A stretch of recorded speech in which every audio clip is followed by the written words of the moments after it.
today we start with a local speaker, so the director of Elmbrook, Kevin Majeres, who's a medical doctor. So he will speak in his capacity as a medical doctor, actually, not as the director of Elmbrook. So if you want to know where the kitchen is, don't ask him. And he's a clinical instructor at Harvard Medical School. He's a psychiatrist. He has a private practice in Harvard Square, so you can ask for his business card if you need him. And his specialty is cognitive behavioral therapy. So he has been studying that for years, and he went to UT Southwestern, right in Texas, for medical school.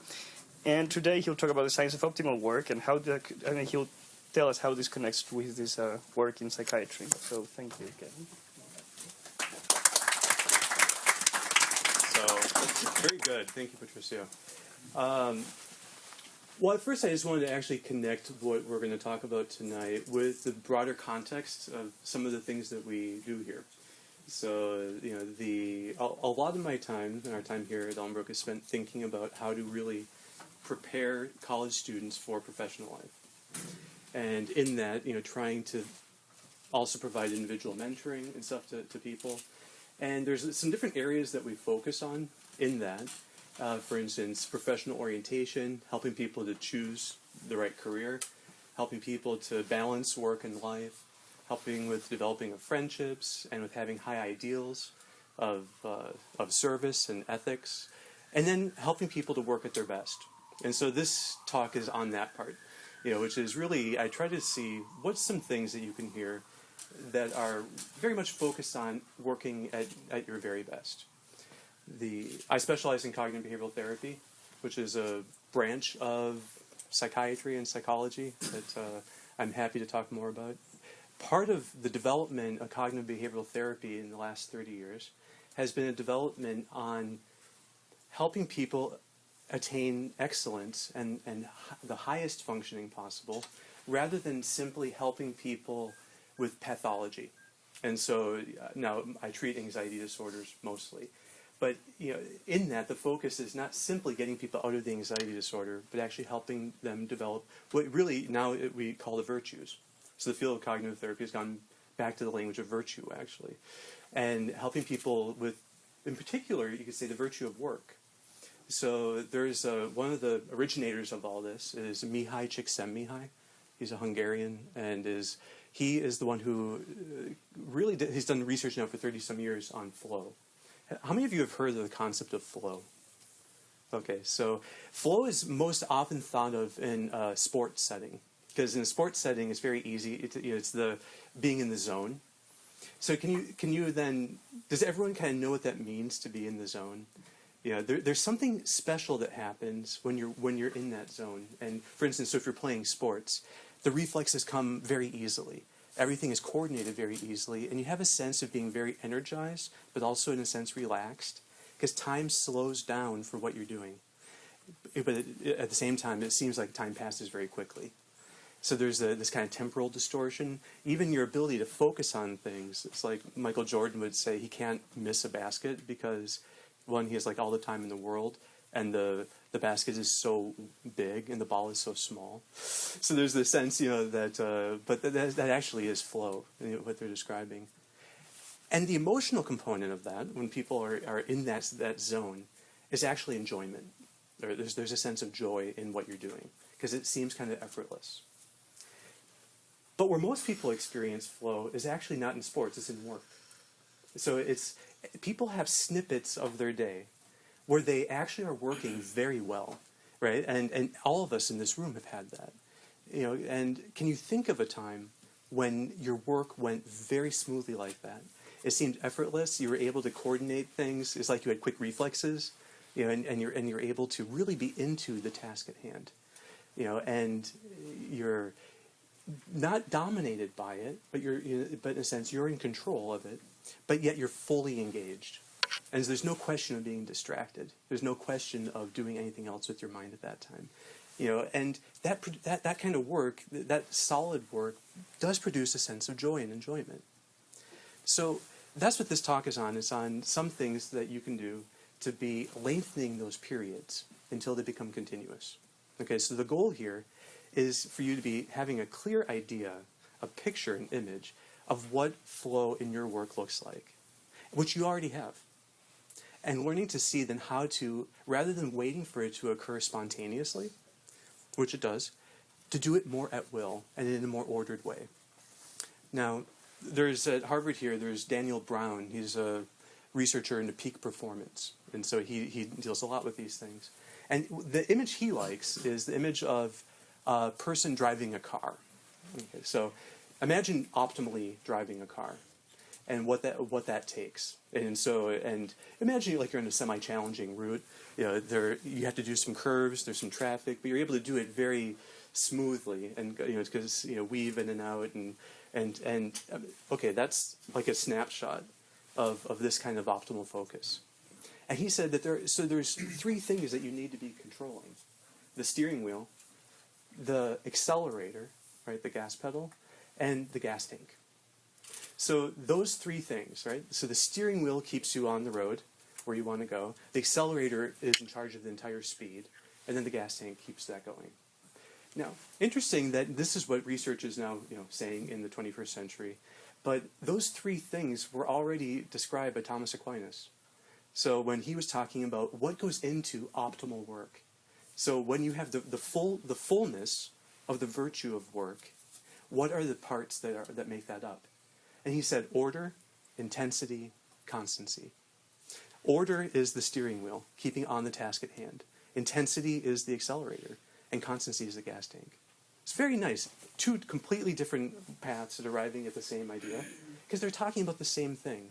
So this description of flow and optimal work is very much in line with the tradition of virtue, and what human excellence looks like. And so we have these two witnesses, modern science and ancient philosophy, but they're both describing the same thing. Now, when you think of your study, right, that's where we want to be getting into how to work at your very best, and to have it be like that kind of driving or that kind of sport where you can maintain that intense focus. Now, most of the time, I don't know if in writing, I find it more easy, for instance, to enter into flow. There's something about when you're writing and things are going well, it does feel like flow. It's like the words are flowing from you, first of all, and you have all the time you need to focus intensely, but then you kind of lose track of time elsewhere, and you can get a sense of, you can keep the kind of meta level where you're thinking of the order of your arguments and you're thinking of the different parts, but you're also pulling things from memory for this quote and that, and you can kind of work it together seamlessly. So for me, that's very enjoyable. I love it, right? And for me, that's where I very often experience flow, and especially where it comes most spontaneously. But it also can occur in reading and doing problem sets. And so just try to have an image in your mind then of the task where you need it the most, right? And what that kind of flow would be looking like. Now, so I deal a lot with issues of attention deficit, right? And I have a very radical view of attention deficit. Now, so most people, like students, come in and they think that they have a problem with the steering wheel. It's like when I sit down to do this task, then it's like I veer off to this one, and then I veer off to this one, and so there's kind of going from one thing to the next.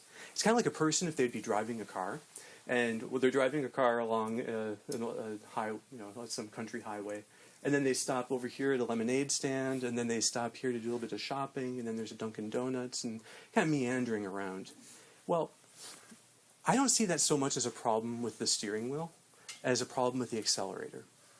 If they were going 65 miles an hour down that country highway, they wouldn't be meandering, right? They wouldn't be veering off into different things.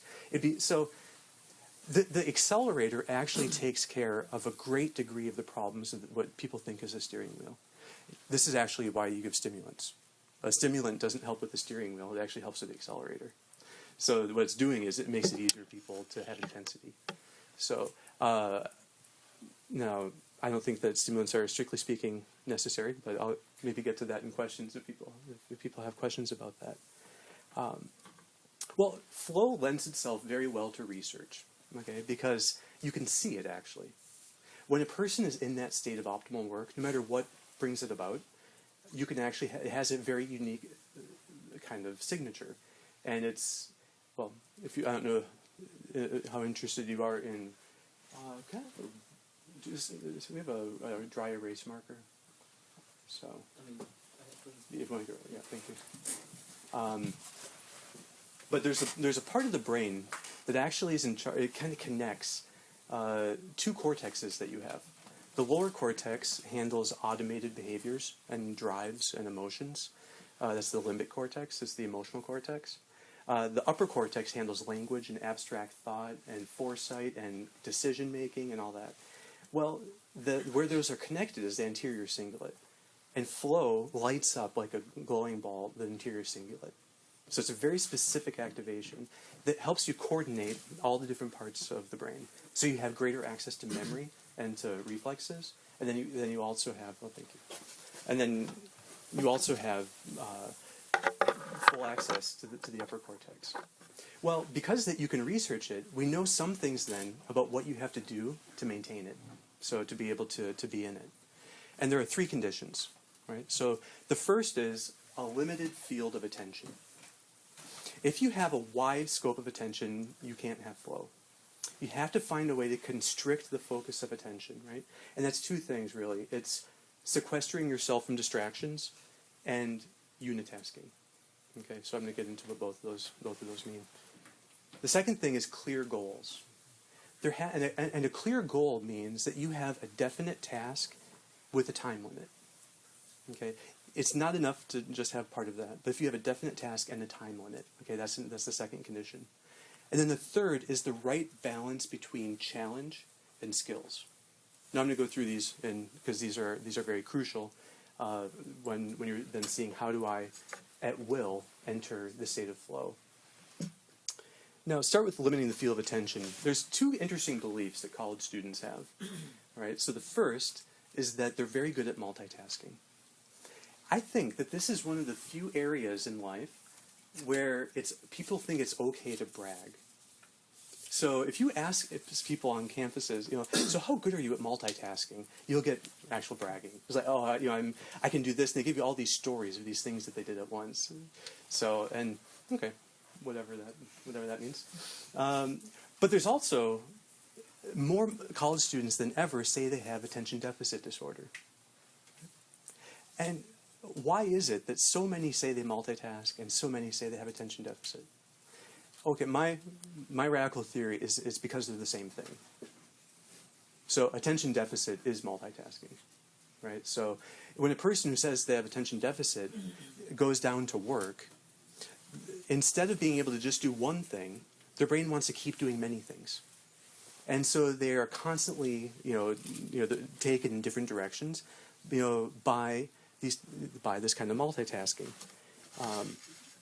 Now, imagine, for instance, this idea of being able to, instead of multitasking, just do one thing at a time. If you have a load of laundry to fold, right, and so you have all these clothes, they're all messed up, you're trying to put some order in them. And if you do that very quickly, let's say you're trying to get to a plane or there's something, so you have to fold things quick to get it in the suitcase. Well, you're doing it very fast, right? And as you're doing it, your mind is thinking about the contingency planning if you miss the flight, or it's thinking of things you need to pick up on the way. But there's all these things going through your head, right? So you're multitasking. You're not simply doing the thing of packing and folding the laundry, but you're doing many things with your head at once. Okay. It would also be the same if you had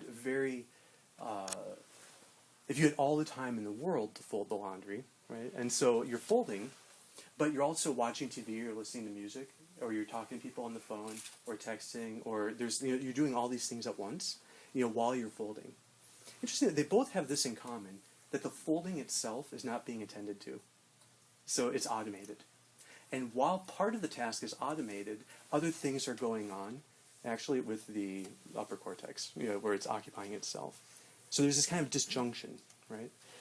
The opposite of that is what happens when you intensely unitask. In both these cases, so you think about, again, of the accelerator. If you are going too fast and rushing, you multitask, you're in this kind of automated mode. If you go too slow, right, and the accelerator's not down far enough, you also do many things at once. You multitask. So only at the right level of the accelerator do you do just one thing. And that depends on having only one focus for your attention. So imagine then what it would be like to only put your attention into folding the laundry and into each item of clothes that you're folding. You fold it in a certain way, you try to put a little bit of care into it, you set it aside. You fold it again, try to put some care, set it aside. It's like you would take each of those articles and think of them as like a vessel. And your concentration is like a precious liquid. And you're pouring it into this vessel so that each task at hand is complete in holding all of the liquid. So you have that liquid there, and then you pour it into the next. And you pour it into the next. And you pour it into the next. So distractions are all temptations to multitask. So when people say they're distracted in work, it's because their brain is trying to do too many things at once. The trick is trying to only have one task to do at a time. So the first thing is you have to sequester yourself from distractions. So I think that it's hard to learn how to enter flow at will and do it all day long. But if you choose 1 hour each day where you're going to say, okay, this is going to be my golden hour of focus, and it's going to be, and I'm going to start with this 1 hour, okay, then the first thing to do with that hour is to make sure you do it in a place where you're isolated, where you're completely sequestered from all distractions. And you don't have the internet with you, unless the work requires internet, but don't practice with that kind of work at first. So, have some other more, localized task. And then, turn the phone off. Exaggerate the sequestering. Just to make the point that I am only here to do one thing, and that's this studying that I have. The distraction means actually that you're trying to pay attention to two things at once. Right? So instead of having all the liquid in just one vessel of the task at hand, which is such a restful way of working, to go from one thing to the next, just letting all of your attention be on just that.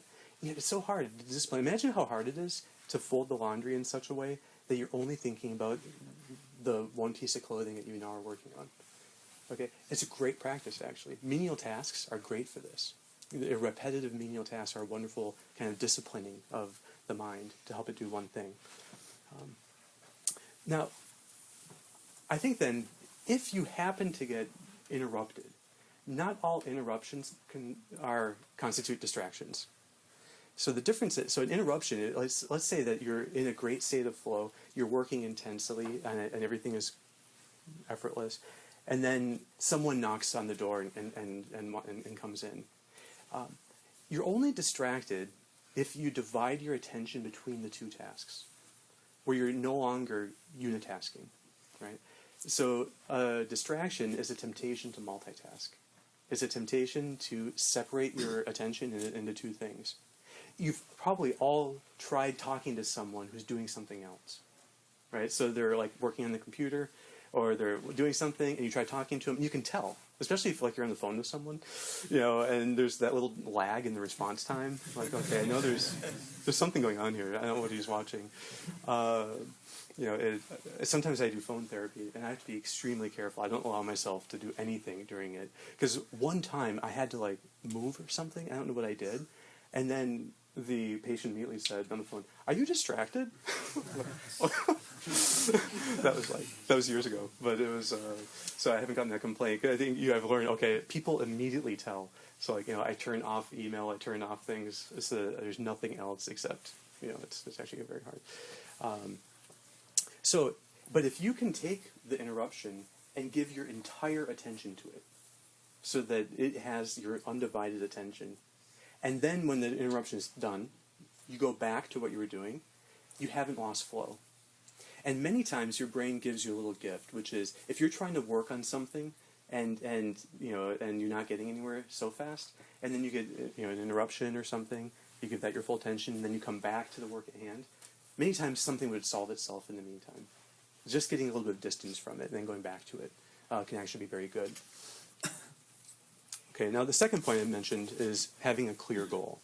The clear goal is really what makes up the vessel, right? It's what makes the walls of the vessel. It's that there's one task I'm trying to do, right, in a certain given time period. Now, if it's necessary that there be a time limit of some kind. If you try to sit down and just intensely work on writing, let's say, 1 page for a paper, it's very different to sit down and try writing 1 page and to sit down and try writing 1 page in an hour, or half a page in an hour. The way it works, the intensity has to be coaxed from us. Eventually, it does get to the point where you can sit down and be intense at will. It's like, you have much more dominion over it. But if you're not there yet, it has to be coaxed and elicited from us. And you do that by having just the right goal, right? So there has to be at least one clear goal that you can focus on for this time period. And so find what works for you. Whether or not you actually make it to that goal in that time period doesn't matter. All you're trying to do is get the right level of intensity drawn forth from it. Okay, then that gets into the third point here, which is having the right challenge level. Right? So there has to be the right matching of your skills and the task at hand, the challenge of the task. So I hope people can see this. I don't know if people can see it in the back. What I'm going to do is just diagram. This is from Mihai Csikszentmihalyi. Challenge versus skills. Right. If the challenge level of a task is very, very high, so it's something extremely difficult, and your skills are low, you end up over here. Okay, and this is the domain of anxiety. But if the challenge is low and you're overqualified, the skills are very high, that's the domain of boredom.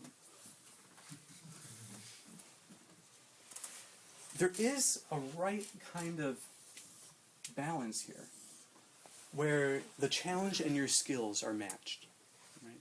And this is very crucial for flow to occur. It has to be in this channel. This is called the flow channel. It's the right matching of challenge and skills. Right?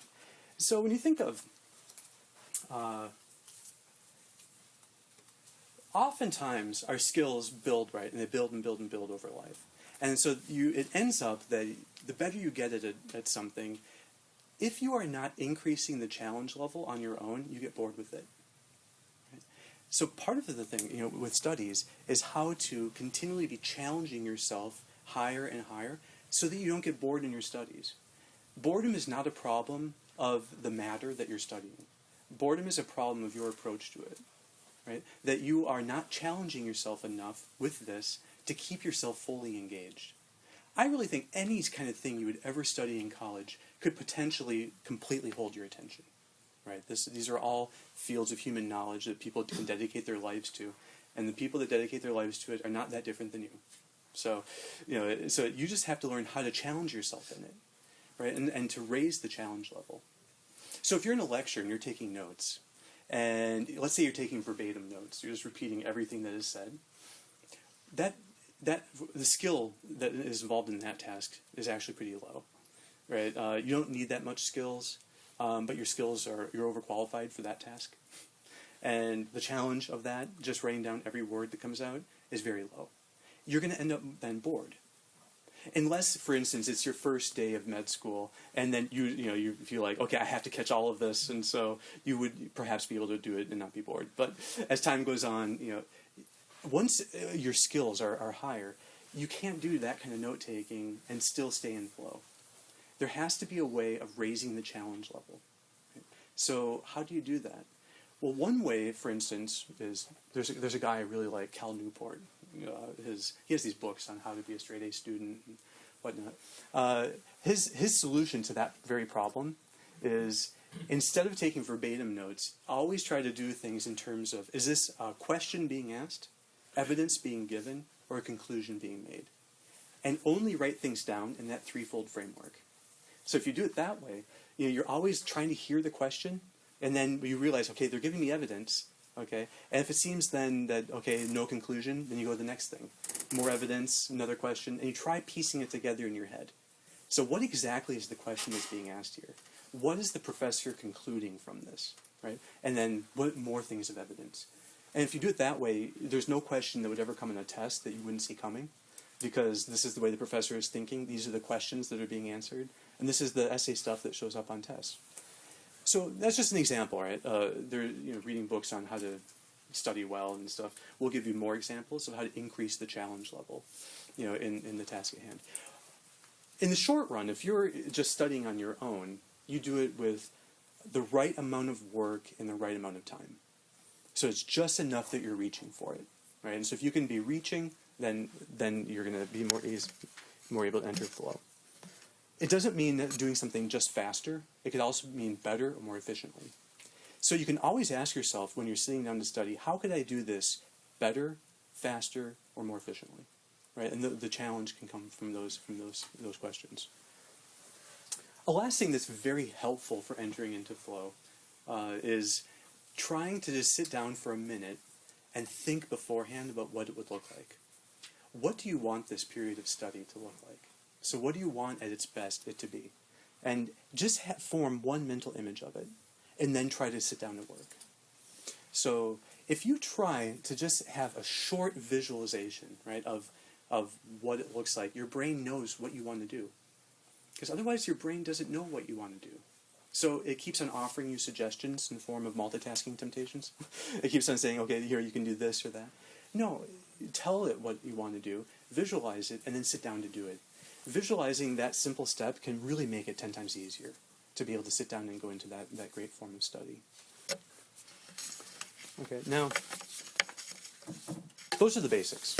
So I thought it would also be good. Does anyone have questions about the basics before I move on? Okay. So I also wanted to then go into what I consider more advanced techniques. Right? So one of them is what to do if you're not attaining flow ever. That you just feel like, despite the fact that you are sequestering from distractions, doing just one task, clear goal, time limits there, and challenge level is right, I still don't seem to be entering into flow. Now, I think it probably has a lot to do with that distraction step. Okay, because it's one thing to kind of take care of external distractions, and it's another to handle internal distractions. To handle external distractions, I think all you need is a backbone. So you just say no. You're like, okay, I'm going to go to this place. I'm going to do this. It's just willpower, right? And so you can do that. It doesn't require any special training. Just, use your common sense and do it. With internal distractions, you have to activate your orbital frontal cortex. Right? So there's a part of the brain that sits right above the eyes, and it acts as a blocker from the limbic cortex, all of the impulses, and emotions and automatic thoughts that are trying to intrude into your consciousness. So when a person is in this state of flow, the orbital frontal cortex is activated, and it kind of protects what's going on, so that it doesn't get derailed by impulses from the emotional cortex. Right? Now, most of us, when we sit down and choose to focus intensely on something, the orbital frontal cortex activates, and it helps to turn off and block those impulses. But people who are habitually distracted, which is the way I would tend to put it, instead of making it a permanent disorder, the people who are habitually distracted, their orbital frontal cortex doesn't activate just with their intention to focus, right? So it has to be primed, and there are different ways of priming it. And here's a very simple one: try to right now not move a millimeter. Try to be exactly perfectly still. Okay, in order to do that, one, you are activating your orbital frontal cortex. But even higher, if you start feeling an urge to move, and you simply make yourself be aware of the urge before giving into it, and don't give into it, just be aware of it, and then you'll experience how the urge to move will peak, and then it will ebb. And if you can get through several waves of, you can move. Yeah. So if you get through several waves of the impulse to move, peaking and ebbing, okay, 1 to 3 minutes, right? That can be enough actually to activate the orbital frontal cortex. It's easier to focus just by doing that. But anything that activates it, because it's not like it gets activated for oranges but not for apples. It's that once it's activated, it can block all things. So there are small things you can do while working to keep it activated. So one is, for instance, the not moving. And while you're actually studying, try not to fidget. So try to control fidgeting, right? And just to be focused. Another thing would be like not using the back of a chair. And you'll have the urge to lean back and to rest, and you just keep it in a state. Even if you were simply to have a glass of water in front of you that you don't drink. And you'll want to drink it, and you don't. All it takes is a minor activation to make it much easier, actually, then to enter into. What you're doing, actually, is you're increasing challenge level. So all these things make the task slightly more challenging. And that makes it easier to then go right into flow. Okay, just if you want a couple other exercises. There's one that is really powerful, but it's at first very hard to do. Okay, so you have to imagine that your mind is completely black. It's like darkness inside. Every time you have a thought that enters, it's like a candle being lit. And you have to snuff it up. And as you stop letting the candle be lit, which is the letting a thought be elaborated in your head, and as you stop the elaboration at the first moment, you're aware of it and you stop it, you can go longer and longer without the candle lighting. So what it seems like people can get to 30 minutes with sitting there with the candle of a thought elaborating itself never lighting. So that correlates actually with a very strong power of selective attention, so that you can maintain your focus then much more intensely in any one object. I'm not saying you have to do this for flow or for working well, but it's neat to know how to practice, right? I think that kind of still knowing how to do some of these exercises these are advanced techniques, right? So this is what I teach people I do these exercises actually in my practice with people.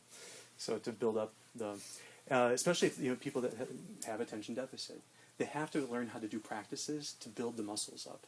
This ability to say no to impulses and simply be aware of them peaking and ebbing, it's a muscle. You just build it. You build it with practice. So I really don't like people that talk about attention deficit as like some kind of brain disorder.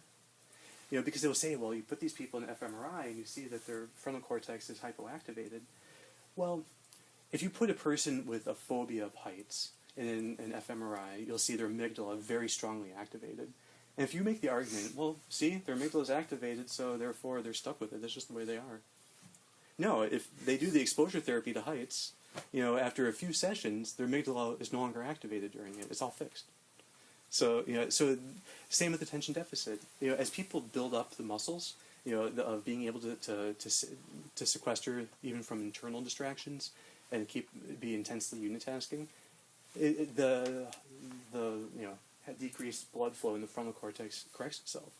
So, that's why I think that I am moving away actually from all use of stimulants.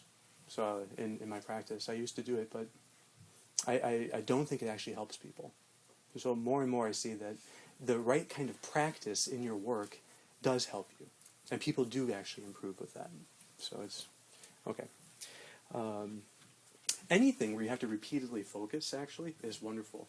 So even like there's practices of like doing mental prayer or praying the rosary or these things, those are all very powerful attention practices. Because you keep on refocusing on the words, you keep on refocusing on something. And that refocusing is the strengthening of the muscle. Anything that requires you holding your attention on something and refocusing strengthens the muscle. So these things do it very powerfully too. Some then strategies for making flow more continuous, right? So learning to manage in between times. So flow is like, if you were on a Texas highway, Texas has some wonderful highways where you just see it stretching out for miles, perfectly straight in front of you, and and it can be where there's it's like you're going into a bowl and there's no cars there at all, and you're able just to zoom, right? And it's very fun. Now, but if you were to be doing that kind of speed in a suburb, right? That would be very harrowing. But that's what people do when they try to apply the same level of intensity that they're doing in their core work as in the in-between times. But you can't, right? So you can't. You have to, on the in-between tasks, when you're in your room, you're getting things ordered, in order to maintain flow, you actually have to slow down a lot so that you are just doing one thing at a time. and you're giving each task your full attention. And you're trying to put care into each task. So one rule of thumb is if your body's moving, you have to do it slower. So when you're just sitting there working, then you can get the speed, and it's like the Texas highway that just is there in front of you. But in between, you're going to end up rushing if you maintain that same kind of intensity. And rushing destroys it. So the main thing is that each thing you do in the course of the day, you learn to have the discipline of just doing one thing at a time, sequential uni-tasking. Then flow actually can become continuous through the day. But it can't if you're doing those in-between things too fast. Okay, the second thing is learning how to make use of small amounts of time. One of the signs that you have mastered the art of kind of being able to set goals in your work and attain them is that you can make use of 15 minutes. So let's say you have a 7-page paper to write, and you have 15 minutes to work on it. Would you be able to do that? The answer should be yes, if you know how to set the right goal, because the time limit's there. All you have to do is match now the right task. So what on a 7-page paper could you do in 15 minutes? You certainly could review some sources. You could think of, clarifying your thesis statement. You could think of, coming up with an order of arguments. It could be simply making a to-do list for the rest of the paper. There's always something you can do in 15 minutes, right? And so that's a very important thing, is that you have to learn how to make good use of 15 minutes, and the time limit's set. So you have to just simply set the level of how much work, what kind of work, and then you can stay in flow during that time. Now the third part of this is a little more subtle, but it has to do with having control of your enthusiasm. Right? So if you really love a task and you love doing it, you're going to more easily enter flow. Right? So you're going to be able to, you'll automatically enter flow in things you love doing. Your attention gets riveted and you're right into it, and then you can be losing track of time. And so love actually facilitates flow. So enthusiasm for a task facilitates flow very powerfully. But if your enthusiasm for working depends on the task you're doing, your flow can never be continuous. Because if it's only that I really love gardening, so when I'm gardening I can, but in everything else, right? So, it's great that you enter flow when you're gardening. This would be if I was giving a talk to retired people. I don't know why I'm using that, but it's great that you enter flow while gardening. But don't you want to be able to maintain it? So you have to learn how to not be enthused so much from the task at hand, like the matter, as from how you do it and doing it at your best. When you love working well and working at your height, and you love being able to give yourself completely in the task at hand, you can actually maintain enthusiasm throughout any task. And you can maintain enthusiasm all day long. So I think, if you can end the day with the same enthusiasm with which you started it, that's actually the height of virtue. I think that, and that means that you're actually loving giving yourself completely in your work by working as well as you can, and doing that and maintaining that, wanting to do the best you can all day long, that is really working for love of virtue. So love of working well makes then flow continuous as long as you're trying to work well all day long. And you can go to the grocery store well, you can greet people well, you can socialize well, and you're always trying to it's having actually a clear conscience, of having a sense of what's the best thing I can be doing right now, and then trying to do that all day long. How's the best I can work at this, but now I'm in a new what's the best I can do here? If you try being very faithful to conscience, you're trying to do the best all day long, you actually then can stay in flow all day long because you love doing the best. It actually gets then very much into the last advanced thing, which is called vital engagement. So there are actually 3 stages researchers to separate between. There's discontinuous flow, which is where everyone starts. Then there's continuous flow, where it can last all day long. And then the highest state is called vital engagement. So vital engagement means that the ultimate meaning of your life, your ultimate motives for living, are now being brought into every action. So, the secular researchers, people, actually call this sanctifying work. So it's interesting. They use they use those words, because almost always they say it involves a spiritual motive. It involves bringing a spiritual motive to what you're doing. What happens then is it's not just simply the joy of doing the task that you like, but there's a sense of your life being meaningful and well lived. I think that, so it's not simply doing things for love of virtue, but actually for love of, for people of faith and reason, God and others, right? It's doing it for the highest motive possible, so which is charity. Just trying to do each thing from the highest motive possible actually supplies all the rest, because again, love facilitates flow, and if you have that sense of trying to turn everything into that love, it produces every virtue, which is another thesis of Aquinas. Right? Charity produces every virtue. Okay, well that's my prepared remarks for tonight. So I don't know if anyone has any questions. I was hoping you could talk to what you were saying before about why you don't use stimulants in your work, and also hoping you could explain kind of what you mean by stimulants. By stimulants, I mean Adderall and its family of derivatives, and Ritalin and its family of derivatives. Those are basically the two types. And I think that they can be useful if people are at the same time practicing these things. But if you're not combining it with practice, then you're creating in people a sense that there's nothing they can do on their own to make it better. Especially young people do not do well with that sense.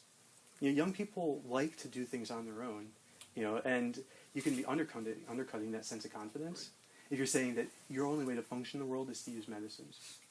So actually, most ADD experts are you read Ed Halloway or John Rady. These are two big Harvard experts on ADD. They really are downplaying stimulants. So there's a sense that even though it seems that much of the universities around here, the people are on stimulants. But there's a very funny Onion piece on that, making fun of that, where Harvard gives honorary degree to Adderall. So it's very funny. Was that? Yeah, that makes sense. Yeah. Anything else, George? I believe it was Chesterton who said that there's no, in most ancient languages, there's not a word for boredom. Yeah. It's a phenomenon that's fairly recent, in the grand scheme of things. Could you perhaps comment on, sort of the effects and the causes, perhaps, of... So I think that human integrity means that you are actually trying to do your best in each activity. And I think it's part of a crisis in morals that people are bored. It's that their conscience is now lax and is not helping them see what is the best thing to be doing. And if you're not always striving for the best, which was the sense that was universal in most cultures, that there's a clear sense of that out of integrity, you need to actually be doing honest, good, hard work. And so, in every culture, you see work valued, and people enjoying their work, and it's menial for much of the world, and menial work in some ways lends itself more easily to flow, because the hands also rivet the attention, like love does. So when you're working with your hands, it's actually much easier to get into it, and it's actually much easier to kind of do your best in it too. That's my theory, I guess, if I had to make one on the spot. Yeah, on that point, do you wonder sometimes if there's something about the intangibility of a lot of the work we do, and that, a lot of people work with computers where you just can't really see what you're producing as much to, absolutely, our struggle to sort absolutely. of... I think it's just taking us some time to get on our feet as a race of beings, and, being able to get used to working with intangibles, and also because so much is so convenient now, and so you can be so much more efficient. And trying to be over-efficient means multitasking. And so, yeah. On that same note, for anybody that's looking at jobs or looking at job requirements, and going back to what you said of like multitasking as a virtue almost, many employers or jobs would actually ask of you to have this quality, the ability to multitask. Yeah. And, what's your comment on that, and how do you kind of do this in a workplace environment as well? So I think that when it's well understood, everything I'm saying about how to work optimally is what they're actually wanting. So, I think that they want people to be working like this because clearly people are more effective and more creative in working like We should this. be asking for sequential units. Yeah, I think they yes. So I think they want you to be able to handle many things, and not need like 5 hours to work on a project, but you can do it here. And actually, much of what I'm talking about, they would probably all say yes to it. It's just it's what makes sense, and so I don't know if they really understand what multitasking is doing. I don't think they would ask you to do it. But you can do everything they want, but do it sequentially. Yeah, because I feel there's like a common misunderstanding of what multitasking is. Yeah. Yeah. No, I think so. Cease. Yes, so, like, I was wondering, like, we, the students, sometimes we have to work in groups or, like, do lots of homework together with other students. Mm-hmm. Is it possible, like, to reach that flow, like... Actually, it's... Yeah, exactly. If you're working with someone who's in flow, you will go into flow more easily. So flow can be definitely a group activity. There's something about the way the human brain works that with these kind of states, it can propagate more easily once one person has it. If you are working in a group where it can't propagate, then you need to choose a different group. Yeah, you have to be working with serious students who are trying to sequester distractions altogether, who have a clear goal in common, and then are all being challenged by that goal. And then there's no reason why everyone can't. And my experience of groups working well together is that happens. Actually, in any talk, in any like the class I'm giving to the residents, a weekly class that I give, it's very common that at the end of it, everyone says, "I can't believe how fast time went." That's a sign that when you're in discussions and stuff, that you actually in conversations you enter into flow very easily. So when you get lost in a conversation and it can go on and on and on, and time doesn't seem that's flow. So we're designed to do it together, actually, I think. But you have to learn how to do it on your own if you're going to do it at will. And learn how to enter. What do you think of listening to music while you work? Like some people think it makes them focus better, or maybe it's a distraction. What do you think? So some people are using it instead of their orbital frontal cortex, right? To trying to block impulses from the lower emotional cortex. And if it helps that person to do that function and doesn't introduce more distractions. Again, distractions are usually temptations to multitask. Music usually isn't asking you to multitask. So if it's actually serving a function of blocking, in some way. But I don't know if your orbital frontal cortex needs the crutch, which is what they're asking it to be. It's probably, I would say, better to not need it. Just because attending, especially if the music has words, attending to the words can take you off track. But again, it's not specifically a temptation to multitask, so I don't think it's so bad. You have to see what in each case. Yeah, very good. So, well, I'd be happy to answer any other, individually if people have questions. And I'm also very happy to work with people individually in any of this. There's one of the things that I came up with I was talking initially about these different areas where I try to help people with mentoring. I came up with an inventory that takes 4 minutes to take and does a very good job assessing you in all these different areas. And then, so I'm happy if people are interested. I made some cards up, and we can pass those around. Just to put it's a little card that says, "I'd like to hear more about the professional inventory." And what I would do is, at some future point, I would contact you and say, "Here's the inventory," and then if you want to take it and send it back to me, we could discuss or whatever. But if you just want to see it and take it, I think it's actually been a very helpful instrument, and it can track progress too. And you can kind of see, and it looks at these different areas of intensity in work, order in work, being able to set goals. So I think it's, but all these things we've been talking about are incorporated into it. So, and then, Lionel. Is there, first of all, thank you, it was really useful. Is there a particular book or resource where we can kind of revisit all these ideas? Because unfortunately I left something to write with, so I was like trying to remember everything. I mean, you can always email me and I can give you what I have, the notes. So I'd be happy to give anyone the notes from here. Unfortunately, there's not a book written on this. So study books tend to be more like strategies. But the stuff I'm talking about here is more like obeying the rules of how your mind needs to work. So I don't think it's just a strategy. And I think that if you read Mihai Csikszentmihalyi, it's extremely difficult.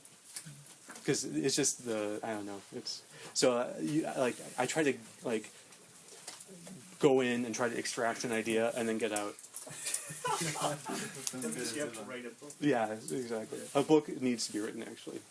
So, but I use these things in my practice, and I just got a email from a patient just actually today, thanking me for these ideas. And I just want to actually, the thing he said, this is what he said this has been a major change in his life and being able to work.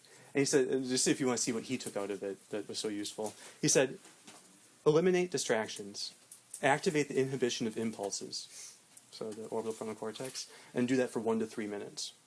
Establish a clear goal with a set timeline, and then I include the phrase, intensity is usually the main issue. You must pause first, I guess he's quoting me, you must pause first, create an image of what it would look like to be working intensely. This will help a lot. He has that written on a card, and he's been reviewing it. But I think it's a very good summary, actually, of everything I've been saying. So, yes. But isn't it possible that we get distracted because we just don't feel like doing the work? Yeah, constancy. It's the gas tank. So it's true. I think you have to take care of yourself. You have to get sleep. You have to get exercise. A good diet. Given those things, you should be able to work for many, many hours. So, and it's a matter of having dominion over this enthusiasm, so that even if the task is not enthusing you, doing the challenge of doing your best on it would enthuse you. What should we do with the cards when we're done? There's a box that they were in. So just put them in the box. Yeah.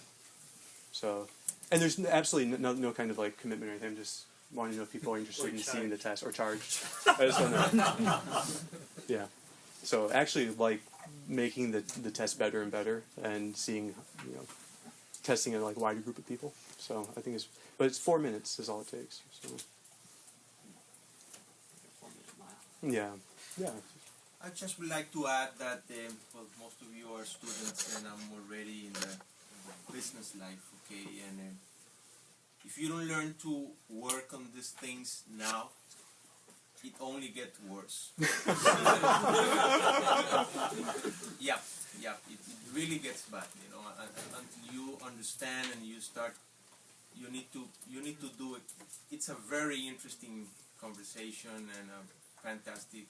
All your observations are really good, and you get to see yourself, in doing those things and trying to separate 8 hours in this day to do this and 7 hours in this day to do that, and you can't do it. No, because the amount of different things you have to be on top of is just too many. So you have to be able to set shorter goals now. Yes, and it's only going to get worse then. So. Yeah. Thank you very much. Congratulations. Fantastic. Very good. All right, guys. Thanks so much. Yeah. Okay. So, in trying to get into flow, there's no minimizing distractions. Basically, you're trying to get yourself in a situation where you're in a quiet place, minimal distraction. My question is, how do you find a balance between what I would call sleep-inducing silence? Yeah. I think that sleepiness is many times a function of intensity. And so it's learning to actually... So intensity in work has to be elicited. And that's elicited by having the right challenging goal. And so set it maybe a shorter time period. Something that is going to be getting you going really strong for just 15 minutes. And then trying to accomplish it in that time. So if you set too long of a goal and the intensity begins to wane, then you can get more tired. Chew gum, drink coffee, exercise. I don't know. But that's the... Yeah. Imagine you're at the top of a very white mountain and everything around you is expansive and white.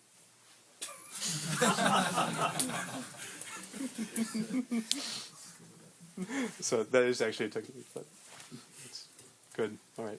Okay, so thank you guys. So in 2 weeks we have another speaker, which will be a very different topic on freedom of religion. That will be a lawyer. And thank you, Kevin.